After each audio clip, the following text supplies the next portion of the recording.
Welcome to the VIP Developer Roundtable, where I, your host, Ben Kilson-Walters, ask our developers the big questions from the VIP community. Visit pantheonmmo.com/pledge to ask yours. Now sit back, relax, and enjoy. All right, welcome everybody. It is that time of the month again, and I have another Visionary Realms legend with me today.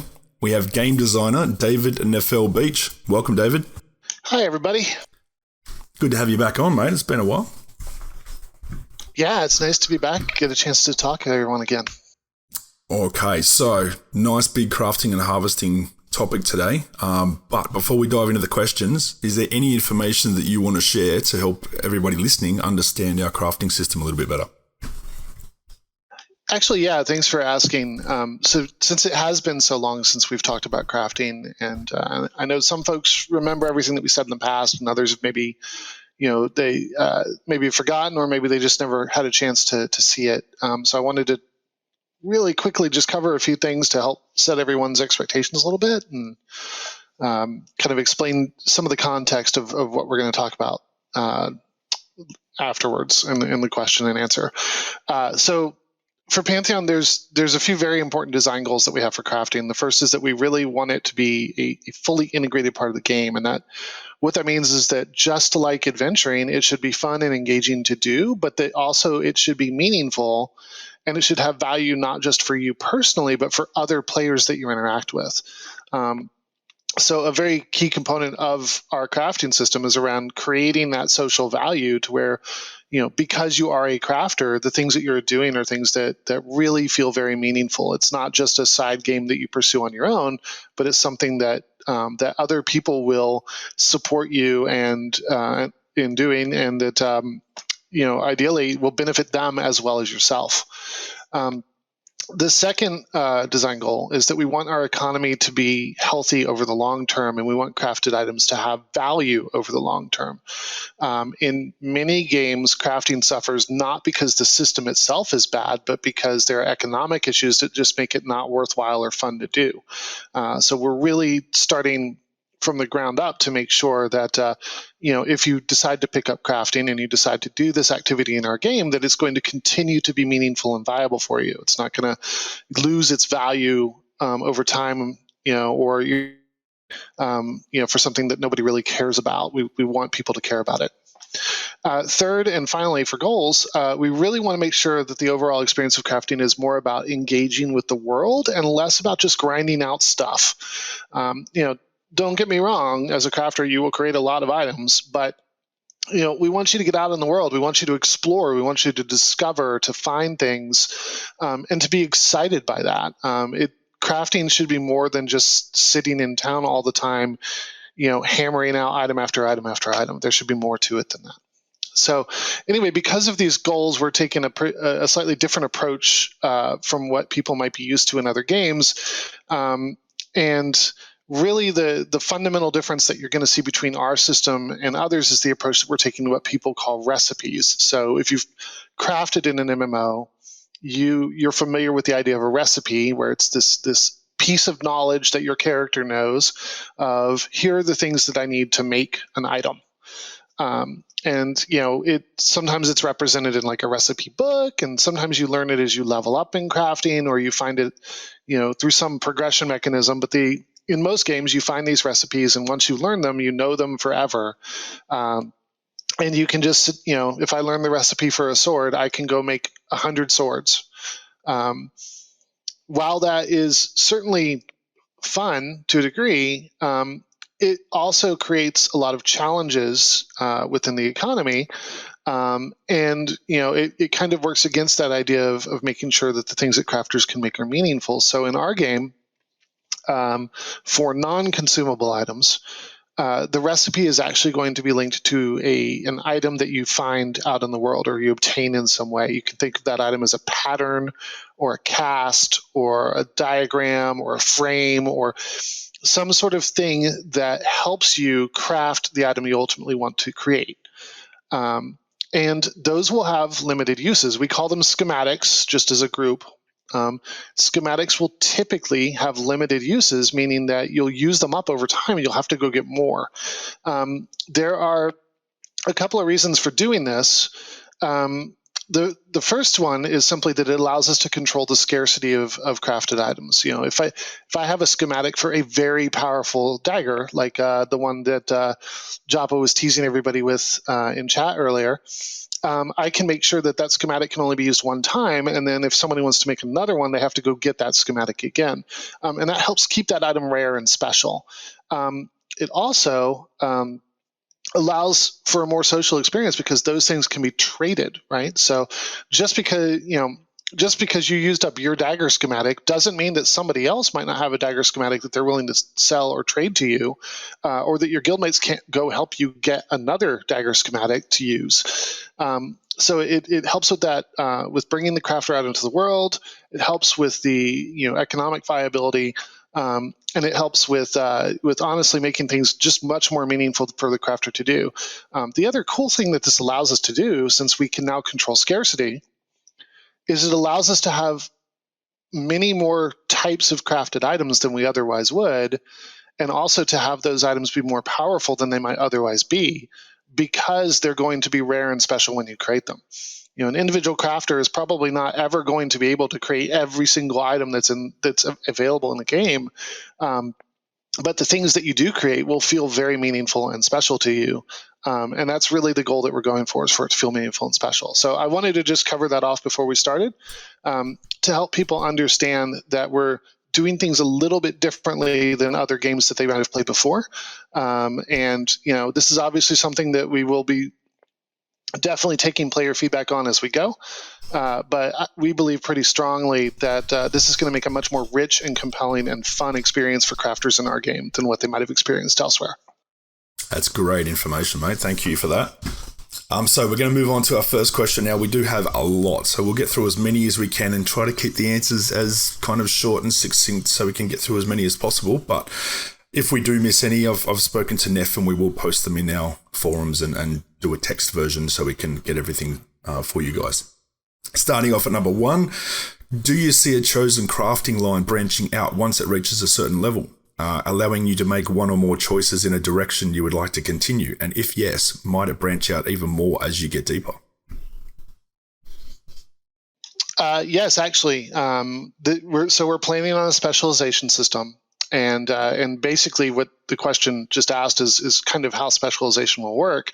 For example, let's say you start out as a woodworker. As you progress, you'll have to choose what kind of a woodworker do you want to be.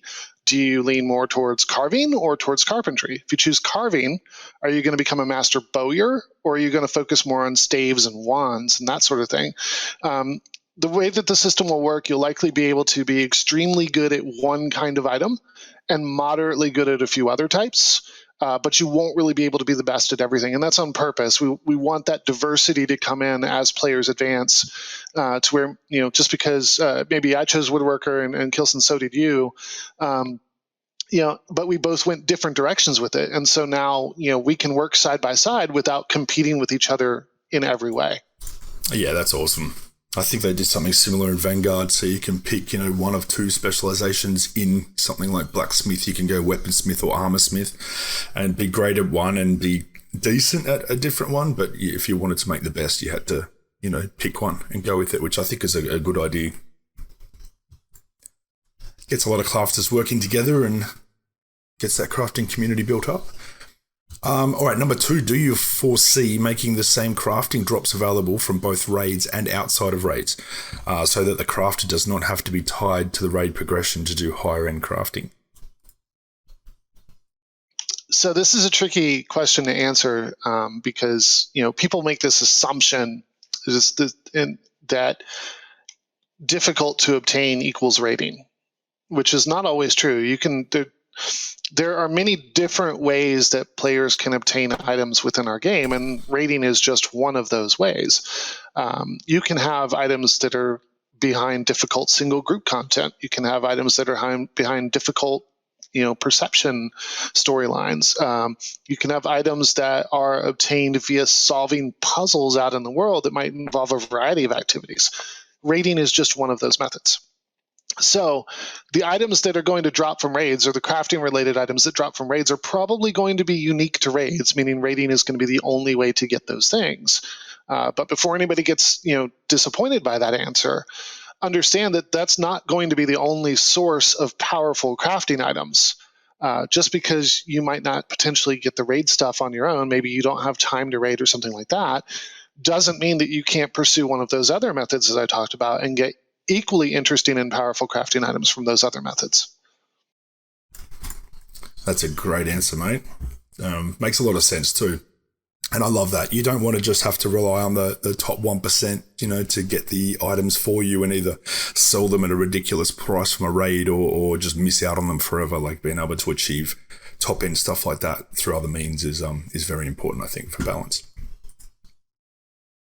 All right. So do you plan on creating different recipes that have different end results per regional area, so that everything from starting recipes to high-level crafting recipes will be unique regionally, not just in name, but in function as well?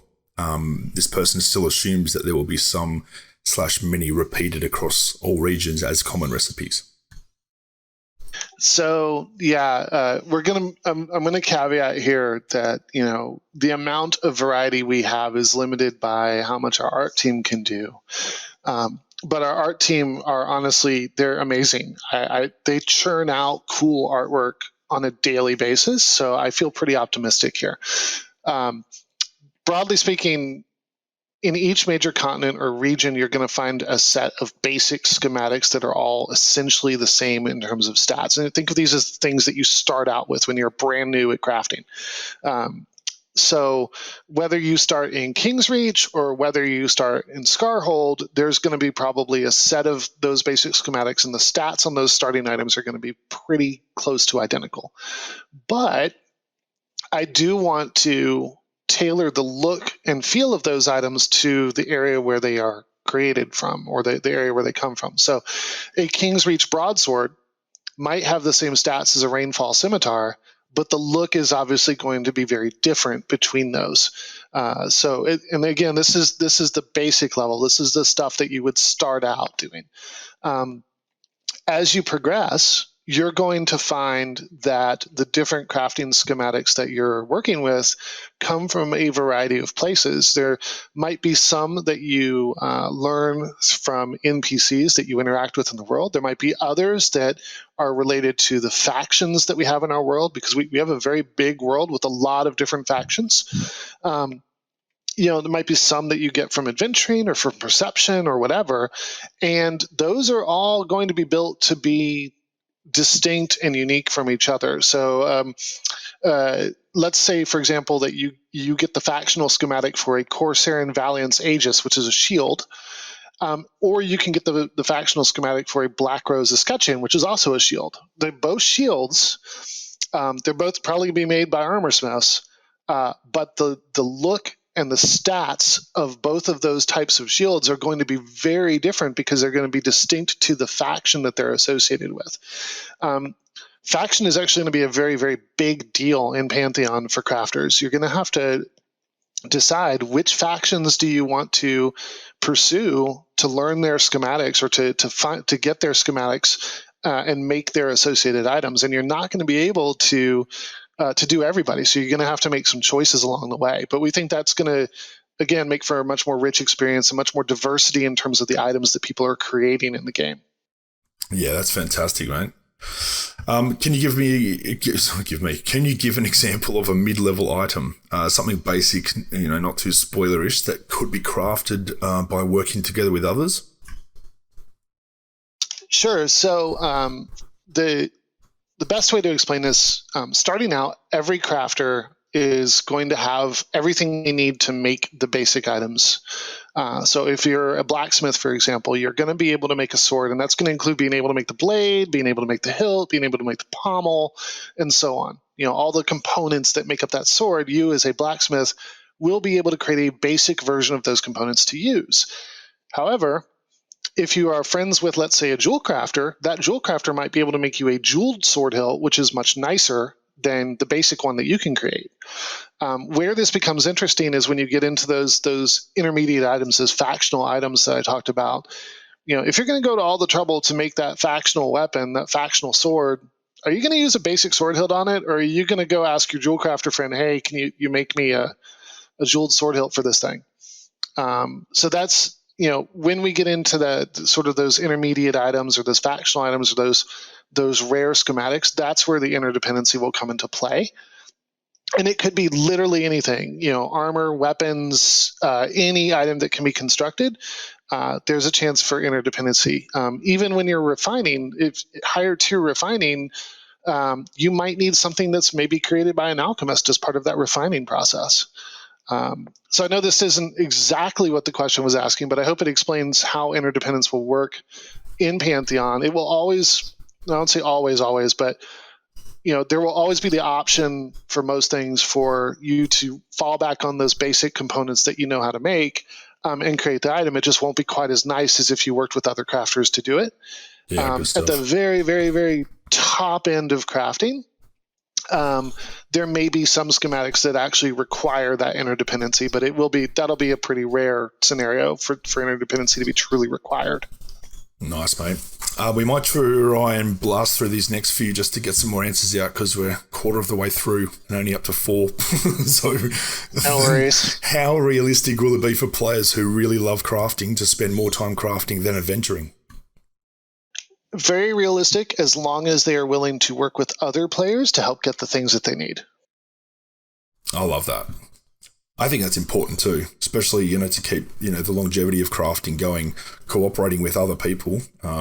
It's fun too. And especially crafters, you'll for the majority, are very social people. And they've usually got a very good private chat and their own dedicated forums. They're usually very helpful to have them all working together as well. I love that. Yeah. And I can't wait to be a part of it.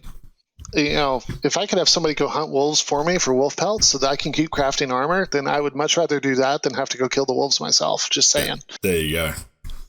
Okay, so will it feel rare and special to find a max level specialist in a craft? That is the goal. Now, obviously, early on, yes, absolutely, it's going to be special to find somebody who's put that much time and effort into their crafting. And then as time goes on, more and more people will have had the chance to do that, and there will be more specialists around. But that is also the reason why we have the specialization system to, just because I'm a max level woodworker and Kilson's a max level woodworker doesn't mean we're the same.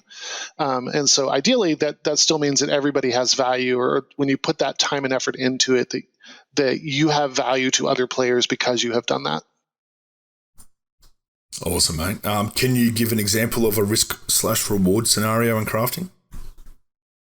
Sure. So the easy example here is materials. If you fail at crafting an item, the plan is that there's going to be a chance that you'll lose some of your materials. The more exotic the materials that you're using, or the more complex the schematic, the greater the difficulty. So the harder it is, the greater chance that you might fail. You'll have different things you can use to mitigate that risk, raising your skill, getting better tools, using advanced techniques, but there will always be some risk. So just imagine that there's, I'm trying to make the uber sort of uberness. That's probably a very difficult craft to do. And if I fail, I lose some materials along the way. There's a more indirect example, which is really about crafting very rare and special items. And that's the things that you will need to craft those quote unquote top end items are going to be things that you simply can't find easily. So you might need rare drops from adventuring encounters.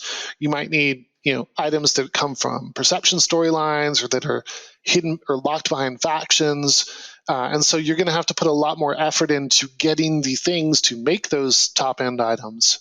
And if you fail that craft, then you're going to have to start over and go collect more. Now, that doesn't mean that everything's going to be taken away, but it does mean that we aren't going to hold back with potentially, having you have to go get another, third or half of the materials to try again. That's great. And speaking of materials, will all harvesting be via nodes, or will there be some other way to harvest, like via a zone or an area such as scavenge, where there's a really small chance to find something? So for launch, the majority of harvesting will be node-based. So mining, wood cutting, and harvesting, which is plants, they all work on the basis of nodes. And that's done because there's some gameplay attached to them that we really want to have tied to that specific thing that you are trying to harvest. Skinning you can think of as node-based as well, because skinning will use the corpse of the creature that you're trying to skin. The fishing is the only exception for launch. Fishing, the way that I would like to do it is to have two modes of fishing, where if you're on the surface with a rod, fishing rod and your bait, you don't necessarily need a node there to target, but instead you're standing by a body of water, right? So fishing is going to be the only one at launch that doesn't use nodes. Now, I say that fishing is going to have two different ways of operating because I also want to support underwater fishing with, instead of a fishing rod, maybe like a net or a fishing spear or something along those lines. If we do the underwater fishing the way I'm thinking of, it will probably use nodes for underwater, simply because you can make that, again, you can tie that gameplay to it and make it work a little better. Scavenging is kind of a weird area, because right now scavenging isn't based on nodes at all, and instead it's literally just finding stuff in the world. So you're going through the bandit camp and you find something on the table that you can pick up. That's scavenging. I would like to add some more depth to scavenging, so it might evolve some in the future from where it is right now. But right now it's not really part of the gathering system per se. It's sort of its own thing. That's great. Fishing, obviously, if we do it that way as well, where you can stand on the shore or something, or the banks and fish, would potentially mean we could stand in a boat and fish as well. I'm hoping that would be lovely. I mean, definitely with a rod and a fishing rod and bait, you should, anytime you're on or near a proper body of water, you should be able to use it. So, yeah. That's awesome, mate. Very exciting. So this person wasn't the biggest fan of another game, but being a non-crafter, they really did enjoy the mini-game crafting. They have gathering sort of had the same idea, where you could use skills while gathering from nodes to have an impact on your gathering rate, speed, ability. Will there be any sort of mini game and or skills to use while crafting and gathering, as opposed to just hitting combine on a recipe or clicking on a node to harvest it? So for crafting, there will be, I call it a challenge that players have to do. You can think of it, you could call it a mini game, but hopefully it's going to be a little more interesting than that. But there will be a challenge where, for example, if you're smelting metal bars, you'll have to manage the heat of the smelter to successfully smelt the metal. And if you pass that challenge, then you get your metal bars. If you fail, well, then you fail and you potentially lose some materials. So there will absolutely be something for crafting. The other thing I'll mention for crafting is that challenge will be different based on the type of crafting you're doing. So for smelting, you're managing the heat of the forge. For weaving, maybe you're managing the tension of the thread. There will be differences as much as we are able. There will be differences between the crafting methods, so that it will feel fresh and interesting when you pick up a different crafting profession or you try a different crafting profession. Yeah, that's great. For gathering, I don't really want to attach a mini game to gathering, and I don't want to force players to do a gathering rotation or anything like that. But we are going to have gathering techniques that you can use that will change the gathering interaction in some way. So a simple example is that you might learn a technique that you can use that will cause you to gather faster, but it will drain your endurance. And there's a lot more we could say about why that is for gathering, but the thing to understand is that it's more about giving the player different options so they can choose something that's more appropriate to their situation, or change up that interaction in a way that helps them. But there will almost always be a trade-off involved in making that choice. We like that. That sounds great. Will a given recipe be able to use different ingredients to get different stats from the final product? For example, a thrown fast club sandwich recipe just says 2 meat, 2 bread, 2 vegetable, 1 sauce, and depending upon which means breads, vegetables, and sauce will give you a different final product. Does that make sense? It does. So actually, what was just described in that question is almost exactly how our equipment items, how crafting for non-consumable items will work. So If you're making a sword blade, that sword blade is going to say, hey, I need some metal. It's up to you what kind of metal you put into that sword blade, and there will be different choices that you have that determine the final stats of the sword blade that you make. So if you make that sword blade out of bronze, maybe it's probably pretty heavy, and maybe it doesn't do as much damage, but maybe it's got a lot of durability or whatever. And I'm just making these things up. Please don't take it that we're going to have weight and durability and all those other things in the game. But it's just to give you an idea of the different sorts of stats that your materials can affect. Well, if you make that sword out of iron, maybe it does higher damage, but maybe it's heavier than the bronze sword. If you make it out of something really special like mithril, maybe it does a little less damage, but maybe it's got higher conductivity on it, which means that you get better stat bonuses from it. So as a crafter of equipment items, you will want to find all the different kinds of materials that you can use. And when you're crafting an item, you want to think about, what do I really want to get out of this item? And what are the right materials to use to get to that result? Little more involved than what people are used to, where things are just level tiers. So we aren't doing level tiering so much. Instead, it's really about managing those trade-offs and deciding which ones, what areas of focus are more important to you, and what are the right materials to use for that. Love it. Now, yeah.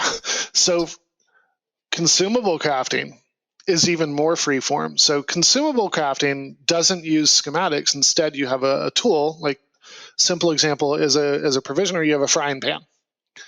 And your frying pan has enough room for you to hold, let's say, 3 or 4 ingredients in it. It's up to you what you put in there. And based on what you put in there, you're going to get different things out of it. So if I throw a bunch of meat in there, I'm going to get a barbecue platter. If I put some meat in there with maybe some vegetables or something else, maybe I get like a stew or a stir fry or something out of it. So for consumable crafting, which is cooking and alchemy, it's going to be very freeform. And really what we want happening there is we want players to go out in the world and find new kinds of ingredients that they can use. To support that, we're also going to be allowing those 2 professions specifically to do crafting in more places out in the world. So you won't be as tied to towns and cities for your consumable crafting. Instead, you might even be able to do a little bit of it while you're out adventuring to help support your party. So good. Absolutely love it, mate. Sounding very nice. So, are we going to be limited to maxing out only a single trade skill, or can we max out several or all of them? So the current plan is that you can have one non-consumable crafting profession, which is blacksmith, outfitter, jewel crafter, or woodworker, and one consumable profession, which is alchemist or provisioner. So you can have one out of each of those sets. Obviously, within each of those professions, there will be some specialization as well. So, even if you choose blacksmith and alchemist, for example, and somebody else chooses blacksmith and alchemist, they still might end up specialized differently from you in either or both of those professions. Good stuff. And that also means there's a good market for working together, guild members, friends, creating alts, all that kind of stuff too, which I think is really good. And also creating something worth value to purchase, to trade, to buy. If you need something off somebody else, you can't just make it all yourself. You have to socialize and interact. I love that. Yeah, that's like I said at the beginning, that's a big focus for us. Is we want people to get out in the world. We want them to socialize and work together. All right. So, just how interconnected are the trade skills going to be? Will every trade skill require inputs from at least one other trade skill for most recipes? I kind of mentioned this earlier, but there will be interdependency. It will be, at least in the beginning, it will be very optional. The way to think about it is that every profession will be able to make something that is used or valued by other professions. So, if I'm an outfitter, I'm making things that might be needed or used by blacksmiths, or that might be needed or used by woodworkers, and so on. That it's not a hard requirement that they use my stuff, but as they progress and as they get into more and more more and more special and interesting items, the demand for the things that I can create for them is going to go up. So they're going to want my stuff more as they progress. Again, hard interdependency requirements is probably not going to be a thing unless we get to the very, very top end, and we feel like we really want to require that interdependency. It will always be optional, but or almost always be optional, but it will be encouraged. Again, if you're going to make a sword, you want to use the best stuff you possibly can to make that sword, right? You don't want to use the basic thing when you can go to your buddy and get something better. That's it. Exactly, man. Okay, as we hit the halfway mark, let's move on. We've got a few that we can kind of burn through here too, which is good. The next one is a little bit longer, but if we can cut it down a little bit, mate, we'll try and get at least through 20-25 questions and put the rest online. In pretty much, I just love how passionate people are. The questions are fantastic. The amount of questions that came in are just insane, and love it. That's how popular crafting and harvesting are. So we will do the written version of these on our forums for everyone listening to this. We'll get through as many as we can, and then I'll provide a link to the forums to the question when it goes up. In pretty much every other game that has trade skills, the most efficient means of leveling is a skill to spam craft hundreds, if not thousands, of low-level items. If you are not wanting this to happen in Pantheon, how are you going to prevent it while still making the time it takes to max out a trade skill actually meaningful? This is such an awesome question because it's super true. One of the biggest economic problems that hits most other MMOs with crafting is that people grind out hundreds and hundreds of items and then they have to figure out what to do with them. So what do? They dump them on the market, which means that now those are effectively worthless because there's way more supply than there will ever be demand. So from an economic standpoint, we definitely don't want to go down the same road. And likewise, it's not very fun as a crafter to bang out, a bunch of items that you're just going to ultimately destroy or sell to an NPC for like nothing because nobody wants them. So for progression within Pantheon, there's a few ways. You will get some progression from creating items. The plan is that there will be diminishing returns from crafting the same items over and over. So if you're progressing by crafting, it's going to be to your benefit to craft a variety of items rather than just sticking with the simplest or most economical thing that you can make. Second, we're planning on content related to crafting. So there will be a content system where you'll be able to venture out into the world and you'll be able to work with NPCs and help them with your problems using your crafting and gathering skills.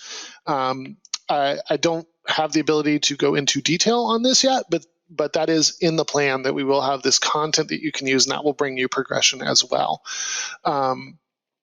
In addition to both of those, there will be other things out in the world that will gain you progression as a crafter, as well as respect and recognition from other players, because they will be things that are helping other players in the world.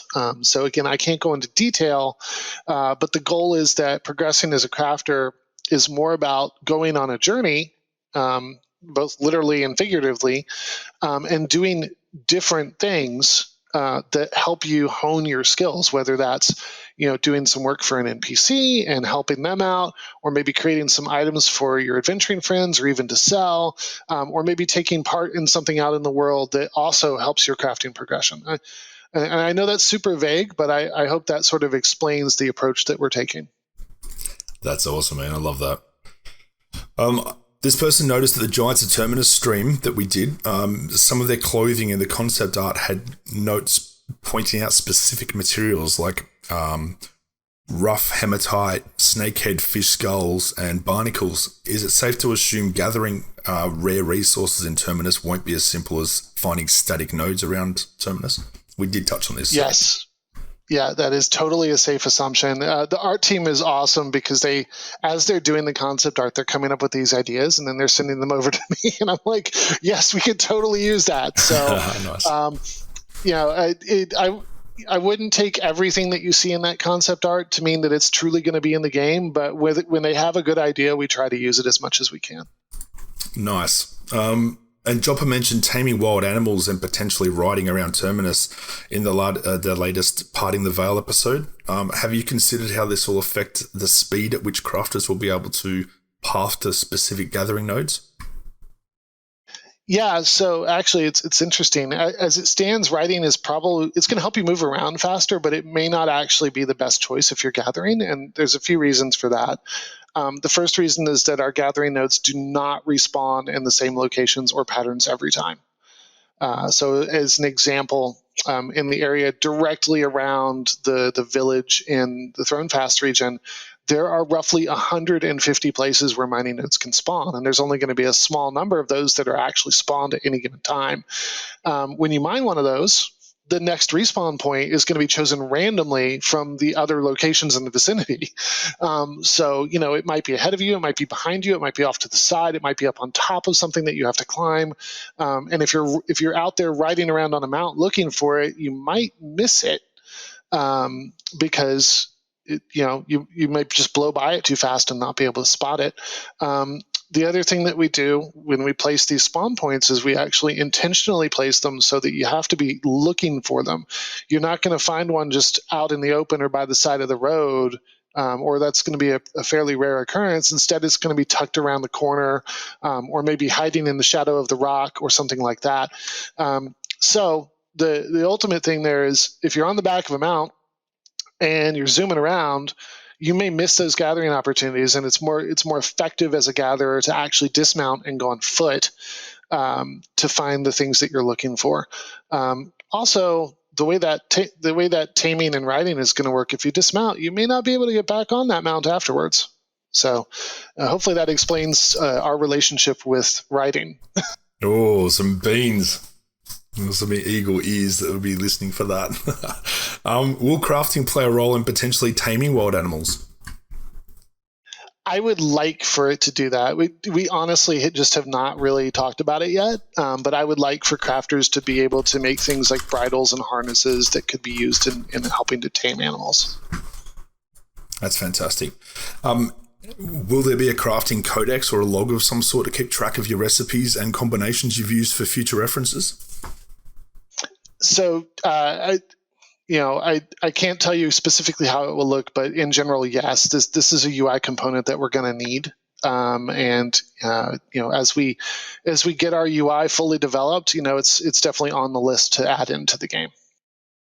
Nice. I can picture carrying an old recipe book around that's falling apart with all my treasured recipes while I'm out in the wild. Your scrapbook. Yeah, that'd be awesome, man. Will crafting tie into the lore of Terminus at all, or will it be a separate entity? Oh, it'll absolutely tie into the lore of Terminus. I've had long conversations with JN, who's our head writer, about the item identity for different factions and what sorts of things would people have and use in different areas of Terminus. And so lore is absolutely a huge influence on crafting, and it will definitely tie in. I love that, man. Sounds great. So when implementing crafting and harvesting, how are trade goods transactions between continents being considered? Will there be any type of UI element that encompasses something like an auction house or a bazaar or in-game mail system to help accommodate trade between continents? So I'm just going to be upfront about this. It's too early to talk about specifically what we plan on doing to support the economy. There will be tools to help the economy, to help facilitate transactions between players, but there is a balance that we have to strike between having too much convenience and not enough convenience, right? So if we make things too convenient for people, it actually hurts people's ability to participate. A good example of that is we have a pretty big world, and if I'm a blacksmith, it's a lot easier for me to compete in the market when my competitors are local than when they are literally all over the world. So again, if we make it too easy for buyers, then that actually hurts the people trying to sell. By the same token, if we make it too inconvenient for buyers, they're simply not going to use it, and that's bad for everybody. So there's a balance that we have to strike there, and we are just not far enough along in the development of these systems to really be able to talk about them in detail yet. But it is definitely something that we're gonna work to make sure that we get right. We will be absolutely looking for feedback on the systems later in development when we get to that point. Yeah, we can use testing phases for that too. But I love that we're thinking about that, because that balance is very important, and you're spot on. If you make it too easy to whip something across the world, it's going to be very hard for everyone to kind of compete, and it makes much more sense to kind of strike that balance of difficult and easy to find and make and sell and trade. And we want people to explore. Like, our game is an open world exploration game, so we want people to not have to go across 3 different continents to go to one little nook and cranny to sell a sword, and only that place. But yeah, I love it. And the other, the flip side of that, right, is I want people to be excited when they find something that's different. When you see that guy using an armor style that's from a different continent, that should be a cool thing. You should be like, whoa, where did you get that? Yeah, exactly. No, I love that, man. As in combat training, where there may be a pilgrimage to a monk on the mountain in a rare place, are there plans to make equally difficult rites of passages for the various crafting and harvesting trees? Yes. I love that answer. We'll go more into that later, but that is fantastic. Has the team decided on a standard currency or regional currencies? Do coins affect carry weight? So I think, and this is where I will invite Japa to jump in and correct me if I get this wrong, but I believe that we have agreed on a standard global set of currencies. Regional currencies sound great on paper, but they are incredibly painful for people to deal with in practice. So I don't think we're going to go that route. For similar reasons, I believe that last time we talked about it, that we agreed that coins are probably not going to impact carry weight or encumbrance. Personally, if I want to send you back to town, I'd rather give you a much more meaningful reason to go than just changing your copper into gold. Again, Japa can come in and totally tell me I'm wrong here. So, but that is my understanding at this point in time. Perfect. And as seen before in new MMOs upon release, for example, when another MMO had first launched, there were several world crafting events, such as building towers and making them usable for everyone. It took weeks to complete, with an entire server helping out, from gathering material and all the different trade skill disciplines, crafting pretty much around the clock. Will there be events similar to this? And if there is, can you elaborate on something that could take place? So I absolutely want to see world events related to crafting and gathering. And I remember those events myself, and I enjoyed them greatly from that other game. However, one of the problems I had with that other game was that they were one and done. Like, once your server had done the event, it would never appear again. And it was kind of a letdown for anybody that came in after, because they missed it, So for anything we do within Pantheon, I want our world events to be things that can pop up periodically while still feeling meaningful and special when they happen. To be absolutely clear, this is something that might not happen until after launch, because right now we're just focused on getting all the basic systems and functionality up and running. So this is, while it's definitely on the long-term plan, I couldn't tell you when it's going to actually land within the game, but it is absolutely something that I want to do. Yeah, I like that approach. And there's going to be so much to do at launch. Adding in a big crafting event would just turn it into chaos.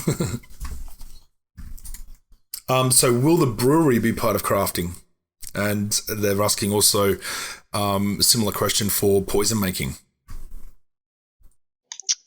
So brewing alcoholic beverages, or even just beverages, is absolutely going to be part of provisioning, and there will be a specialization or potentially multiple specializations within provisioning for that.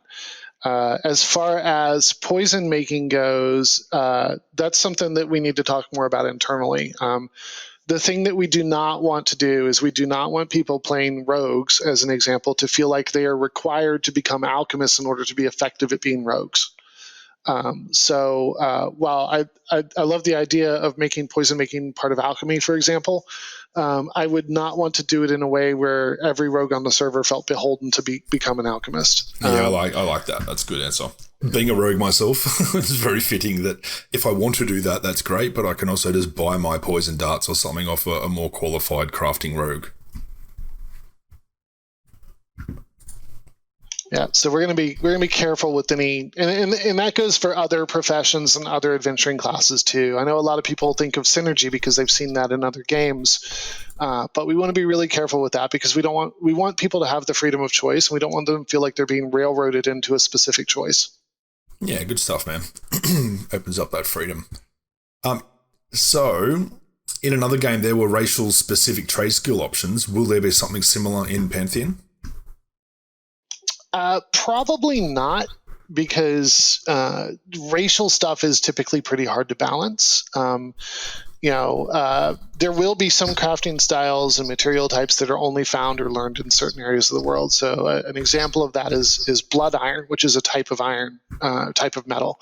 Blood iron is iron that's strengthened with a special tempering agent, which gives it both its appearance and its name. However, the skill and the ingredients needed to make that tempering agent are only found in the continent of Rainfall. That's just one example. Each continent, in some cases different regions of continents, are going to have things that are kind of unique to them. But there's not going to be a restriction on learning that. So if you started in Thronefast and then you travel all the way over to Rainfall, you could learn how to create the blood temper. We're not going to restrict it by race, but more about where have you gone and what have you experienced and done within the world. I love that, man. That's amazing. So where is the burden of quality? As in, at what stage can item quality be improved? Harvesting, refining, and or the final assembly?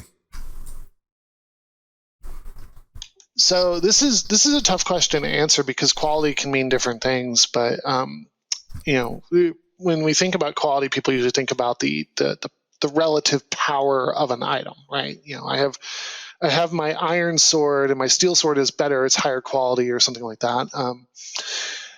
In our crafting system, quality is really about the materials and the schematic that you're choosing to use. So I'm not going to have like a quality bar that you have to advance and that if you get it to like 100%, you make a high quality version of the item. We're not doing that. But instead what we're saying is, hey, when you make that sword, you can make choices in how you make that sword that will affect the outcome that you get. So maybe you want that sword to be stronger, at the trade-off of it maybe being a little slower, or maybe you want it to be to have better bonus stats, but at the trade-off of maybe less damage. That's really where the variation in the control as a crafter is going to come in, and finding and using the best schematics and the best materials for the thing that you want to make is really that's the part where you as a crafter are going to spend most of your thought or most of your time. I don't say time, but really most of your effort is going to be around trying to find that rare resource that you want to get the result that you want, or trying to find that special schematic so you can make that thing that's really cool, rather than just trying to bang out the high quality version of an item. I hope that helps answer the question, but it's really about keeping things viable and meaningful. I don't want to. What I see in a lot of games that do quality systems is eventually nobody wants the low quality stuff anymore because it's just too common, and I don't want that to happen in Pantheon. Very true. And look, we've got about 10 minutes left, so we'll smash through a couple more. Will random chance play a role at any stage in the harvesting / crafting loop? Slightly. So for gathering, there's going to be some randomization applied to the results, meaning that you'll always get something, but you might get a little more of something, just if you got lucky. So you imagine you're mining an ore node, you might get 3 to 5 chunks of ore out of that ore node. So a little bit of randomization on the results, but not pure RNG where you just don't get anything, if that makes sense. Yeah, that's great. For crafting, we will use a little bit of randomization in the results of the techniques that you use during the crafting process. So this is a really bad example, but imagine that you're smithing, you're blacksmith, you're working on something, and you have a technique that you use that gives you X number of points of progress. Instead of that always giving you 100 points of progress, it might give you something like 90 through 110. So randomized within that range. And the only reason that we do that is just to have enough variations so that you occasionally have to stop and think about what you're doing instead of just blindly following a rotation. But yeah, we're going to do that. And to answer the question that just popped up in the chat, no, we're not doing randomized stats. There will never be randomized stats on crafting results. Nice catch. I was going to ask that. Will there be deconstruction or recycling of some kind? Yes, salvaging is still absolutely planned. At its most basic level, salvaging is going to let you break down unwanted items for a chance to get some of their materials or components that you can reuse. I would actually like to add a little bit more to it than that, and there's some really cool things that I have planned, but it is too early to talk about them. Love it. Will harvesting skills level up? And if so, will higher skills affect the outcome? Will different harvesting nodes require a certain level to harvest? Certain level of skill to harvest, sorry. Yeah, so yes, harvesting skills will indeed progress, and higher skills will affect the outcome. It will usually, instead of those more exotic nodes requiring a higher level skill, it will usually be a soft requirement. So most of the time you can attempt to gather from anything that you are the appropriate profession for, have the appropriate profession for. If your skills and your tools aren't up to snuff, it's going to be an excruciatingly slow experience.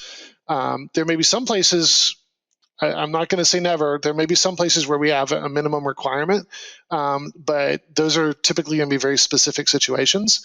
If you're using a basic pickaxe and you're a starting new miner and you come across that adamantite node and you want to chip away at that thing for 3 hours until you get the goods, go for it. Good luck. We've already answered this question. It's what will be the main way crafters level their skills. That there will be multiple, and we did touch on this earlier, so we'll skip past that just for the interest of time. Will there be special crafting gear and tools? And does the same go for harvesting? Yes, at a minimum, there's going to be tools. I would like to have actual crafting and gathering equipment and gear. And I think we will have some, but we need to think through the UI requirements before I know exactly what that'll be. Yeah, nice, man. But there will definitely be tools. Love it. Used to love gearing up in, I played Vanguard. I think it was my crafting tools and items. Get it all crafted up myself, bought off other crafters so I could go out and harvest more materials and then have a better chance at making some of those endgame stuff. It was great. Yep. Yeah, and it's another way that crafters can work together too. If we have gear and tools that people can themselves craft for other crafters, that just helps with that socialization and that economy. Absolutely. So what about Pantheon's crafting are you most excited about? Remembering we've got 7 minutes left. Yeah, this is hard because I have crafted in so many games, but I think the thing that excites me the most about what we're doing is that I can set something up where crafters actually have meaningful choices, both in terms of like how they progress, what they choose to make. In so many games, like as a crafter, like 90% of the stuff that you can do just doesn't matter to anyone, and there's only that 10% that does.